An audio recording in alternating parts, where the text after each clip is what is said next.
Okay, I want to review how to do these problems for your homework tonight. The first thing you want to look at is this 6 right here. The 6 represents hundreds, and if you think about it in terms of the 100 flats that we use, we have 6 of those squares. Imagine those. If we were putting them into groups of 2, which shows us right there's the 2, how many flats would go into each group? We have 2 groups, 6 flats. So we can take 6 and divide 6 divided by 3, and 6 divided by 2, the number 2 here, and we know that there's 3. So we can write our 3 right up here, that there's 3 that are going to go into each of those groups. So if I put 3 in each group, I end up using all 6 of them. So that's why I wrote this 6 down here, is because we were using all 6.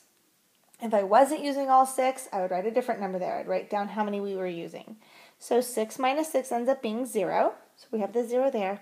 And then we're going to go ahead and bring down the 3 because now we're going to work with the 3 tens that we have. We have 3 10 sticks. We need to divide those into 2 groups. How many are going to go in each group? You're going to end up with 1 in each group, and then you're going to end up with 1 left over. Again, visualize in your head. I have 3 10 sticks. I need to put 1 in each group. How many am I going to end up with in each group? And that's where we have that 1 right here, the 1 in each group. So 3 divided by 2 ended up being 1. How many did we use? 3. We used 2. Sorry. Here's the 2 right here. We used 2 of them. So now we're going to subtract. 3 minus 2 equals 1. And here we have our 1 that was left over that we didn't have. Remember when I was teaching you, we talked about taking that 1 stick and now turning it into ones. That's right. So we're going to turn that into ones. Now we have 10 ones, plus we bring down the 6 ones that we had in our original problem. So now we have 16 ones total. 16 is an even number, so we know we're going to be able to divide this up evenly. We can say 16 divided by 2, and 16 divided by 2 is 8, and then that's where we get the 8 here. So 8 times 2 ended up being 16, and we subtract, and we end up with 0. So on this one, there is no remainder. If there was a remainder down here, I would put remainder and then that there. But since there's not, we're going to take that away.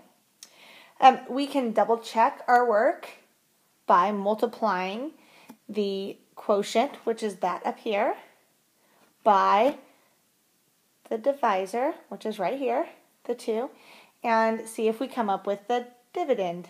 See if that's the same answer as our dividend here. And obviously this one shows the example that it is, but you don't want to just write this, oh yeah, that's what I came up with. You want to double check your work and make sure 2 times 8 is 16, so I put the 6, I regroup the 1. 2 times 1 is 2, plus the 1 is 3, and then 2 times 3 is 6, and sure enough, it is 636, which is my original dividend up there.